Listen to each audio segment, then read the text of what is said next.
अरविंद केजरीवाल के गिरफ्तार होने के बाद आज जब आप सोचने बैठेंगे कि क्या क्या हुआ है, क्या चल रहा है,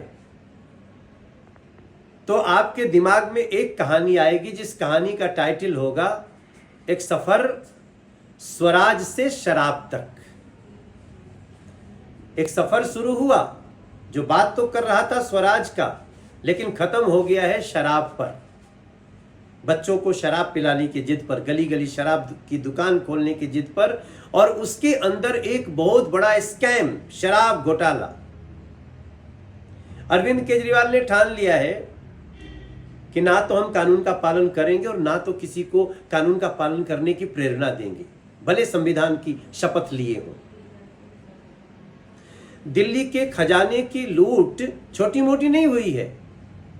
अगर हम कैलकुलेट करते हैं तो लगभग 5,000 करोड़ से ज्यादा दिल्ली के खजाने का, जिससे झुग्गी बस्तियों में साफ पानी दिया जा सकता था, लोगों के घरों में नल से जल दिया जा सकता था, साफ पानी दिया जा सकता था, टूटी गलियों को ठीक किया जा सकता था, पानी के जल जमाव की निकासी हो सकती थी, बुजुर्गों के पेंशन दिए जा सकते थे, गरीबों के राशन कार्ड बनाए जा सकते थे, यमुना जी और दिल्ली की हवा को साफ किया जा सकता था।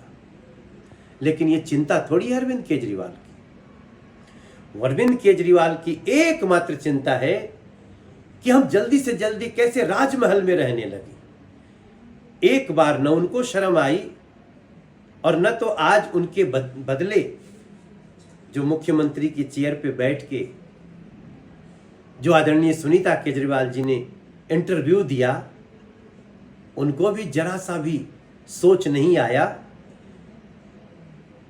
कि मैं बच्चों की कसम खाता हूं किसी पार्टी से हाथ नहीं मिलाऊंगा, और फिर हाथ मिला लिया उन्हीं बच्चों की झूठी कसम खा के। काश एक बार वो आकर के बोल दी होती कि मेरी आत्मा को दर्द हो रहा है, तब सुनीता जी को तकलीफ नहीं हुई। जब उस राजमहल में गए, जबकि कहा करते थे हम 2 कमरों के घर में रहेंगे, कोई लाल बत्ती नहीं लेंगे, करोड़ों की गाड़ियों का काफिला, राजमहल, शीश महल, जब उसमें जा रही थी वो, तब उनको नहीं नैतिकता की याद आई थी। आज इस देश में एक बड़ी जोरदार चर्चा है कि ईडी और सीबीआई कमाल का काम कर रही है। कुछ लोग उनको कोसते भी हैं जो भ्रष्टाचारी होते हैं। ईडी और सीबीआई 2014 के पहले ऐसे काम नहीं करती थी। क्यों? क्योंकि 2014 के पहले जो सरकार थी कांग्रेस, वो तो ईडी और सीबीआई को वो ताकत ही नहीं देते थे, क्योंकि उनको एक दूसरे के भ्रष्टाचार को संरक्षित करना होता था। एक क्रॉस द पार्टी भ्रष्टाचार को, वो किसी पार्टी का भ्रष्टाचार किया है, अच्छा जी, चोर चोर मौसेरे भाई चलते थे, बड़ी कहानियां आई हैं।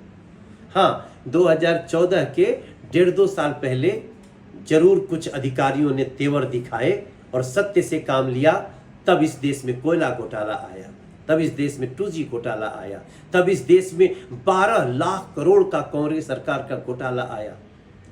दोस्तों, 2014 के बाद सरकार बदल चुकी है। 2014 के बाद नरेंद्र मोदी जी ने एक नया रिकॉर्ड सेट किया है। ईडी, सीबीआई या कोई भी जांच एजेंसी हो, उसको फुल हैंड दिया गया, पूरी स्वतंत्रता, और इस सोच के साथ कि न खाऊंगा न खाने दूंगा। दर्द इसी बात का लोगों को है। इस देश का कोई भी व्यक्ति नहीं चाहता है कि भ्रष्टाचार और भ्रष्टाचारी पनपे।